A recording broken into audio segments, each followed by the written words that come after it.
አዳዲስ አስመጪዎች የሚሰሯቸው 5 ስህተቶች። ሰላም፣ አዲስ አስመጪ ከሆኑ ወይም ወደ አዲስ አስመጪነት ዘርፍ ለመግባት ካሰቡ እነዚህን 5 ጀማሪ አስመጪዎች የሚሰሯቸውን ስህተቶች በማስወገድ ቅድሚያ ጥንቃቄ አድርጉ።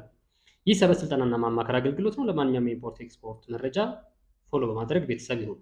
አንደኛ፣ በቂ የገበያ ጥናት አለማድረግ። ብዙ አስመጪዎች የገበያ ጥናት ማድረግ እንደ ጊዜ ማባከኛ በመቁጠር ወይም ደግሞ አስፈላጊነቱ ላይ ችላ በማለት ስለ ዕቃው ጥራትና የተፈላጊነት ደረጃ፣ ስለሚገዛበት ዋጋና ተያያዥ ወጪዎች፣ በገበያ ስላለው ተፈላጊነት፣ በምን ያህል ፍጥነት እንደሚሸጥ፣ ስለሚሸጥበት ዋጋ፣ በየትኛው ወቅት ይበልጥ ተፈላጊ እንደሚሆን ወይም ደግሞ እንደማይፈለግ ወዘተ በቂ ጥናት ሳያደርጉ ዕቃውን ያስመጣሉ።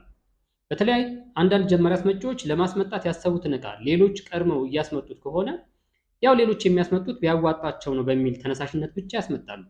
ምናልባት ሌሎች እያስመጡ ያሉት በትክክል አዋጧቸው ነው ወይስ ያለ ትርፍ ለሌላ ትርፋማ ለሆነ ዕቃ ማሻሻጫ እያደረጉት ነው ወይስ ደግሞ እያዋጣቸው ያለው በስንት ብር አስመጥተው ምን ያህል ቀረጥ፣ የትራንስፖርቴሽን እና ሌሎች ተያያዥ ወጪዎችን አውጥተው ነው የሚል ጥናት ሳያደርጉ ያስመጣሉ። ይህም አስመጪዎች ከዕቃው ካስመጡ በኋላ እንደታሰበው በገበያ ውስጥ ተፈላጊ አለመሆንና ብዙ ብር በዕቃው ተይዞባቸው የመጋዘን ኪራይ እየከፈሉ ለማስቀመጥ ይገደዳሉ። እንዲሁም በተወሰነ ወቅት ብቻ የሚሸጥ ከሆነ ደግሞ ወቅቱ ካለፈበት የሚፈለግበት ወቅት እስከሚመጣ ድረስ ዕቃውን ይዘው ይጠብቃሉ።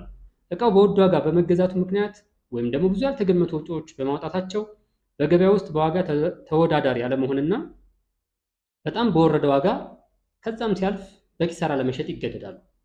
ስለዚህ በተቻለ መጠን አንድን ሸቀጥ ከማስመጣታችን በፊት በገበያ ውስጥ ምን ያህል ተፈላጊ እንደሆነ፣ ይበልጥ በየትኛው ወቅት እንደሚፈለግ፣ ለምሳሌ ስቴሽነሪ እና የተማሪ ዕቃ ይበልጥ ተፈላጊ የሚሆነው ከሐምሌ እስከ መስከረም አጋማሽ እንደሆነ ይታመናል።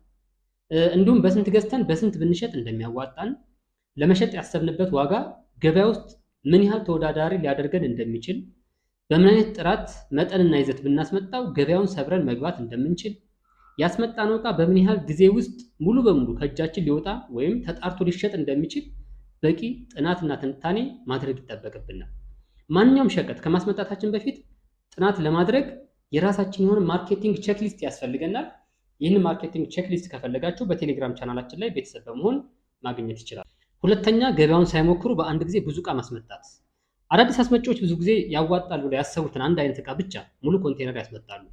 ይህ ደግሞ በገበያ መቀየር ወይም ደግሞ የመጣው ዕቃ በሌላ በተሻለ ጥራት ባለው ሸቀጥ በመተካቱ ወይም በሌላ ምክንያት በገበያ ያለው ፍላጎት ሊዳከም ወይም ሙሉ በሙሉ ከገበያ ሊወጣ ይችላል።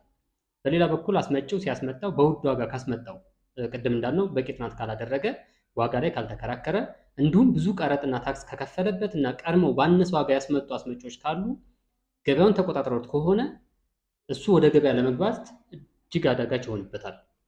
ስለሆነም በተቻለ መጠን ዕቃውን ከማስመጣታችን በፊት ቢቻል ሳምፕል ወይም ናሙና አስመጥተን ገበያውን መሞከር እና ማጥናት፣ ተመሳሳይ ዕቃ እያስመጡ ያሉ አስመጪዎች በምን ያህል ዋጋ አስመጥተው ምን ያህል ወጪ አውጥተውበት በምን ያህል የትርፍ ህዳግ ወይም ፕሮፊት ማርጂን እየሸጡ እንደሆነ በቂ ጥናት ማድረግና እኛ ብናስመጣው ምን ያህል ተወዳዳሪ መሆን እንደምንችል ወይም በምን ያህል ፍጥነት ወደ ገበያ መግባት እንደምንችል ለማወቅ የተወሰነ ብዛት ከየዕቃው አይነት በአንድ ኮንቴነር ማስመጣት፣ አንድ አይነት ዕቃ ብቻ ሳይሆን ከተለያየ አይነት ዕቃ ማስመጣትና ገበያውን ከሞከርን በኋላ እርግጠኛ አትራፊ የሆነውን ዕቃ ብቻ ወደፊት በብዛት ማስመጣት ይኖርብናል።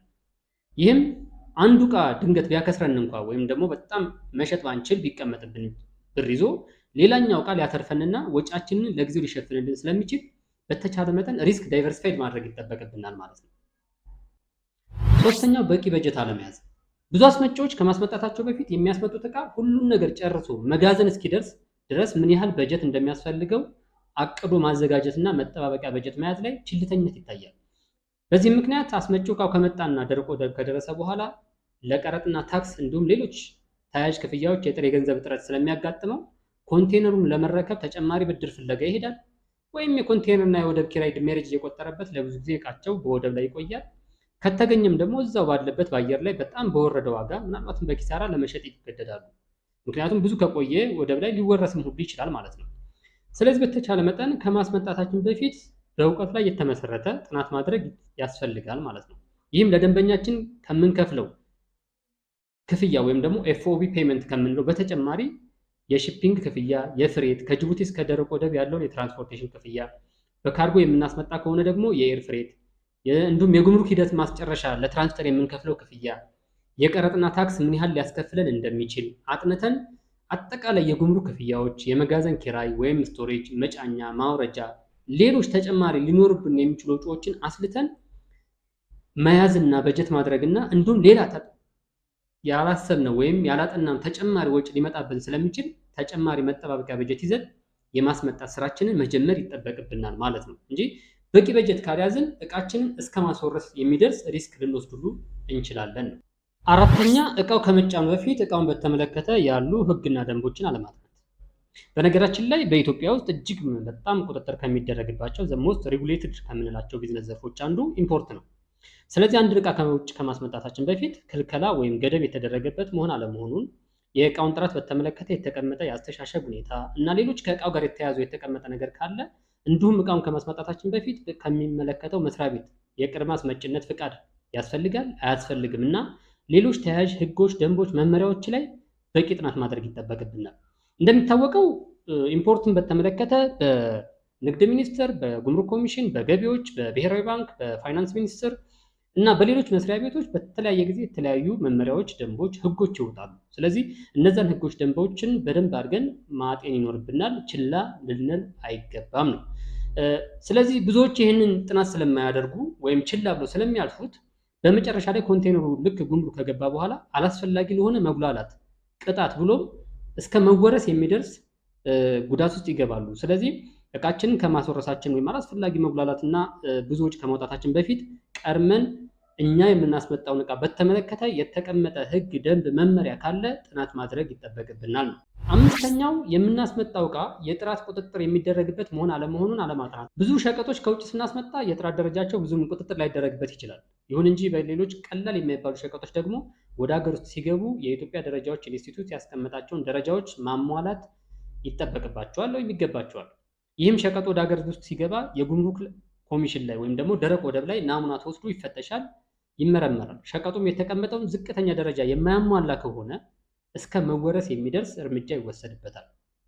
ስለዚህ በተቻለ መጠን አንድን ዕቃ ከማስመጣታችን በፊት የጥራት ቁጥጥር የሚደረግበት መሆን አለመሆኑን አጥንተን የሚደረግበት ከሆነ ደግሞ ናሙና ወይም ሳምፕል ቀድመን ደንበኛችንን በማስላክና በማስመጣት ቀድመን ደረጃዎች ባለስልጣን አስመርምረን ደረጃውን የሚያሟላ ከሆነ የምናስመጣው ኮንቴነር ወይም ዕቃ ያንን ደረጃ ባሟላ መልኩ መሆን አለበት ማለት። ስለዚህ በተቻለ መጠን እኛ የምናስመጣው ዕቃ የትኛውን ደረጃ ይጠይቃል፣ የትኛውን ደረጃ ማሟላት አለበት የሚሉትን ነገሮች ማጥናት ይጠበቅብናል።